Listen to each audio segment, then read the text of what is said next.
भारत के साथ कशीदगी और मुल्क की सलामती की सूरत हाल पर वफाकी वज़ीर इत्तलात अताउल्लाह तारड़ और DG/ISPR लेफ्टिनेंट जनरल अहमद शरीफ चौधरी सियासी जमातों को ब्रीफ करेंगे। तहरीक-ए-इंसाफ ने इस अहम तरीन मुल्क की सलामती के मामले पर भी मुझे कहते हुए अच्छा नहीं लग रहा, लेकिन अपनी सियासत को ही तरजीह दी है और इस इजलास का जहां पर अभी ब्रीफिंग हो रही है इसका बॉयकॉट करते हुए APC बुलाने का मुतालबा किया है। कल नाज़रीन ईरानी वज़ीर ख़ारजा पाकिस्तान आ रहे हैं जहां उनकी अहम मुलाकातें होंगी। ऐसी इत्तलात भी आ रही हैं कि ईरानी वज़ीर ख़ारजा पाकिस्तान के बाद भारत भी जाएंगे। आज पाकिस्तान ने ख़ित्ते की सूरत हाल पर सलामती काउंसिल को बाज़ाब्ता ब्रीफिंग देने का भी फ़ैसला कर लिया है और नाइब वज़ीर आज़म और वज़ीर ख़ारजा सेनेटर इसहाक डार ने अक़वाम मुत्तहिदा में पाकिस्तान के मुस्तक़िल नुमाइंदे को हिदायत की है कि वह अक़वाम मुत्तहिदा की सलामती काउंसिल का इजलास बुलाने के लिए फ़ौरी तौर पर इक़दाम करें। इसी दौरान मोदी अपनी बहरिया और फ़ज़ाइया के सरबराहान से मुलाकातें कर रहा है। इससे ये लगता है कि वो अब भी जंगी तैयारियों में मसरूफ़ है। इन तमाम सूरत हाल पर बात करने के लिए आज इस मेहमान प्रोग्राम में शिरकत करें। आगाज़ में ख्वाजा मोहम्मद आसिफ साहब वज़ीर दिफ़ा हैं। मैं बेहद शुक्रगुज़ार हूँ आपके वक्त की। ख्वाजा आसिफ साहब, सबसे पहले तो सर ये जो इस वक्त सिचुएशन चल रही है, ब्रीफिंग का आगाज़ हो गया है, दीगर जमातें मौजूद हैं, लेकिन पाकिस्तान तहरीक-ए-इंसाफ ने आज के इस इजलास का, इस ब्रीफिंग का बॉयकॉट किया है। कैसे देख रहे हैं सर आप इसे? देखिए, मैं समझता हूँ जो मेरी दानिश में एक कौमी मसले के ऊपर उसको इमरान की रिहाई के साथ जोड़ना जो है ये कोई हुबुल वतनी की बात नहीं है। जब अभी नंदन वाला वाक़या हुआ था तो उस वक़्त पुलवामा वाला उस वक़्त भी सिक्योरिटी कमेटी की मीटिंग बुलाई गई थी जी, और हमारी तकरीबन बेशतर लोग जो हमारी लीडरशिप पे थे वो कैद में थे और लेकिन हमने बिल्कुल पार्टिसिपेट किया। इमरान खान ने नहीं पार्टिसिपेट किया because it didn't want to sit with us, तो हमारे साथ बैठना नहीं चाहता था, लेकिन हमने वो अटेंड की क्योंकि कौमी मसला है। उसके साथ अटैच करना तो ये एक जाहिर करता है कि ये इमरान खान के बाहर आने में ज्यादा इंटरेस्टेड है, मुल्क के और कौम की जो इस वक्त सलामती का मसला है उसमें कम इंटरेस्टेड है।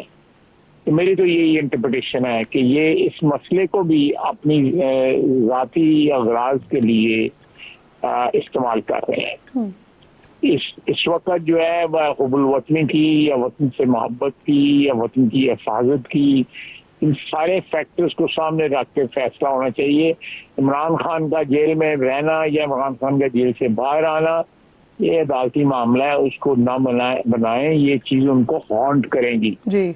ये इसकी बाज़गश जो है इसमें मुस्तकबिल में भी जो है उनको ये तंग करेगी, उनको ये हॉन्ट करेगी। अफसोसनाक है सर, ये सारी चीज़ें ना ख्वाजा साहब इस वक्त रिकॉर्ड का हिस्सा बन रही हैं। अब आज जो इस वक्त ब्रीफिंग हो रही है सर, इसमें एक तो मौजूदा जो हालात हैं वो भी बताए जा रहे हैं और साथ साथ क्या तजावीज़ भी ली जाएंगी दीगर सियासी जमातों से सर? देखिए, मैंने ये तजावीज़ जो है डेफिनेटली वो ले सकते हैं, क्यों नहीं।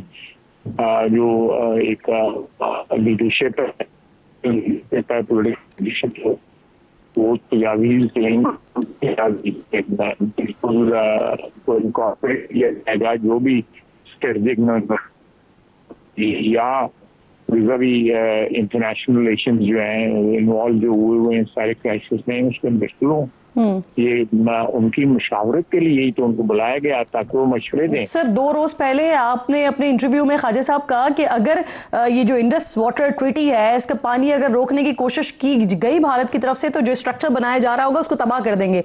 लेकिन सर, वाटर कमीशन की रिपोर्ट है, इसके मुताबिक भारत पहले से ही पाकिस्तानी दरियाओं पर 3 डैम्स बना चुका है, तो क्या हम इसके लिए भी कुछ सोच रहे हैं ख्वाजा साहब?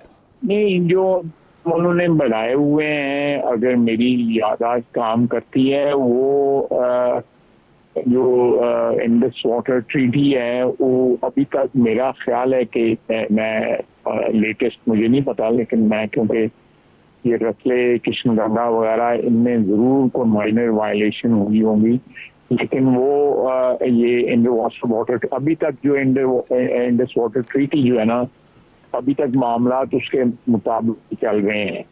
मेरे नहीं ख्याल के अभी तक कोई लंबी वायलेशन या कोई इस किस्म का वाशगाफ तरीके से उन्होंने इस ट्रीटी की माजी के अंदर कहीं वायलेशन की हो। सर, ईरानी वजीर खारजा बड़े इंपॉर्टेंट दौरे पर पाकिस्तान आ रहे हैं और फिर उसके बाद वो इंडिया भी ऑब्वियसली जाएंगे। पहले खबरें आ रही थी कि उनकी जानिब से सालिसी की पेशकश भी की गई है, तो क्या सर इसी हवाले से कोई पैगाम लेकर आ रहे हैं?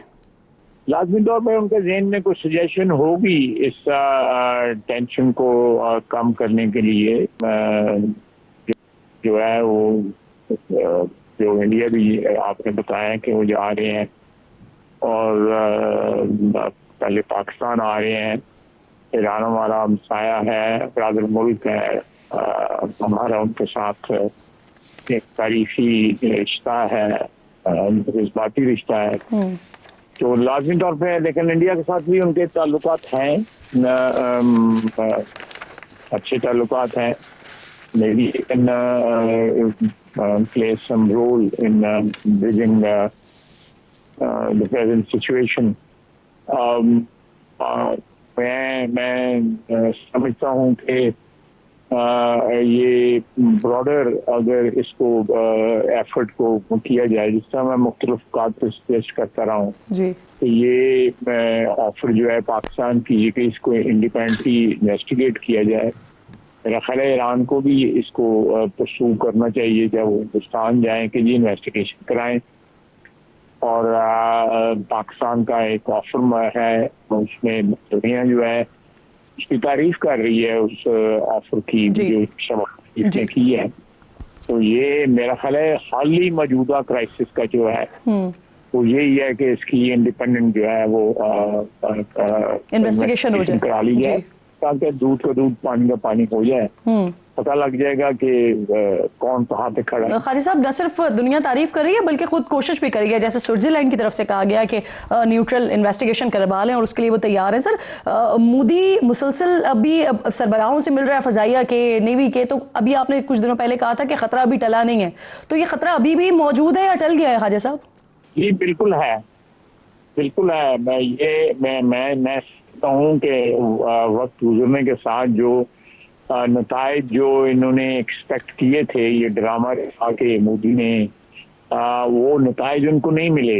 इस सिचुएशन में वो डेस्परेट हो सकते हैं और इसका बिल्कुल इम्कान मौजूद है कि वो डेस्परेट हो गए, कोई ऐसा कोई सिचुएशन क्रिएट करें जो जिसके ऊपर जंग मुसल्लत की जाए पाकिस्तान पे। और इंशाल्लाह ताला अगर जंग हम पर मुसल्लत की जाए तो पछताएंगे, बहुत पछताएंगे जी, हिंदुस्तान वाले भी, मोदी भी। खालिद साहब, रशिया में पाकिस्तानी एम्बेसडर ने बड़ा इंपॉर्टेंट स्टेटमेंट दिया है सर, कह रहे हैं अगर जंग छिड़ जाती है, जंग होती है, तो रिवायती हथियारों के साथ एटमी हथियारों का भी इस्तेमाल किया जा सकता है। सर, तो क्या पाकिस्तान इस तरफ सोच रहा है? मैं कोई स्ट्रेटेजी पे बात नहीं कर सकता, गुरेज करूंगा उससे, लेकिन जिस किस्म का वहां से इनिशिएटिव लिया गया इंडिया की तरफ से, उसी किस्म का रिस्पांस आगे से आएगा। थोड़ा ज्यादा ही होगा उससे जो है, अगर वो कहीं 10 का जो है वो इनसे तक जो है वो जाते हैं, तो हम तो 12-14 पे जाएंगे इंशाल्लाह ताला। ये किसी को ये इसके बारे में कोई शक नहीं होना चाहिए। ठीक, लेकिन लेट्स होप के जो है जो एटॉमिक जो है ऑप्शन जो है तो कोई भी ना इस्तेमाल करे। हम तो ये इनिशिएटिव इस किस्म का नहीं लेंगे, लेकिन हमारी जो है एक इतना ज्यादा हेजेमोनिक जब हम साया हो, इस किस्म की जो है जमानत जो है, एक न्यूक्लियर जमानत जो है, एटमी जमानत जो है, वो हमारे पास है। खालिद साहब, अब तक जो महाज हमारे सामने आए हैं तो अल्हम्दुलिल्लाह हम इसमें कामयाब हो रहे हैं, वो चाहे सिफारती महाज हो, चाहे बयानिए का महाज हो, और फिर टेक्नोलॉजी का महाज कि हमने पहले ड्रोन उतार लिए, फिर उसके बाद रफेल तैयारों के हवाले से भी खबरें आई, उनको भी हमने फिर जैम कर दिया अपनी टेक्नोलॉजी की मदद से। तो सर, इसमें चाइना की मदद हासिल थी हमें? देखिए, टेक्नोलॉजी जो है पाकिस्तान इस वक्त अल्हम्दुलिल्लाह टेक्नोलॉजी में बिल्कुल अपडेट है और किसी से भी पीछे नहीं है, बल्कि 4 कदम आगे होंगे। और ये मॉडर्न जो जंगें हैं ये टेक्नोलॉजी से ही लड़ी जाएंगी। अब ग्राउंड फोर्सेस की अहमियत अपनी जगह मौजूद है, नेवी की, एयर फोर्स की, लेकिन जब तक टेक्नोलॉजी इसमें इन्फ्यूज ना हुई हो तो आप हैंडीकैप कहते हैं। लेकिन हमारे पास टेक्नोलॉजी का बिल्कुल एज है और ये जो राफेल तैयारे या कुछ और जो है उनके उड़ाने के लिए दिलगुर्दा भी तो चाहिए। वो कहाँ से बंदे लाएंगे जिनके दिलगुर्दे होंगे तो चाय भी कप पी के वापस चले जाते हैं। ठीक, ख्वाजा साहब ये फरमाइएगा, सलामती काउंसिल इजलास बुलाने के हवाले से भी खबरें आ रही हैं, तो क्या हमने बाकायदा इस हवाले से दरख्वास्त दे दी है? ये भी बता दीजिएगा कि कब तक इजलास बुलाया जाएगा, और सर जो इसमें ब्रीफिंग दी जाएगी उसमें वो तमाम सबूत और शवाहिद जो वसी तादाद में हमारे पास मौजूद हैं भारत के खिलाफ, वो भी पेश किए जाएंगे सर? जी बिल्कुल है। ये जाफर एक्सप्रेस का जो है सबसे रिसेंट वाकया है और जो सलामती काउंसिल का इजलास बुलाया जाता है इस मसले के ऊपर, मुझे नहीं मालूम कि इस वक्त क्या कोई कंक्लूड हुआ है इजलास बुलाना या नहीं हुआ, लेकिन जब बुलाया गया तो तमाम तर सबूत जो है पेश किए जाएं इंशाल्लाह। इंशाल्लाह। बहुत बहुत शुक्रिया आपका ख्वाजा आसिफ साहब, वज़ीर दिफा मौजूद थे, बड़ी अहम गुफ्तगू कर रहे थे और बड़ा वाज़ेह तौर पर कह रहे हैं कि अगर वहाँ से 10 कदम कुछ किया जाता है तो फिर यहाँ से 12-14 से भी ज़्यादा का जवाब आएगा। तो अभी भी वक्त है, भारत मोदी संभल जाए।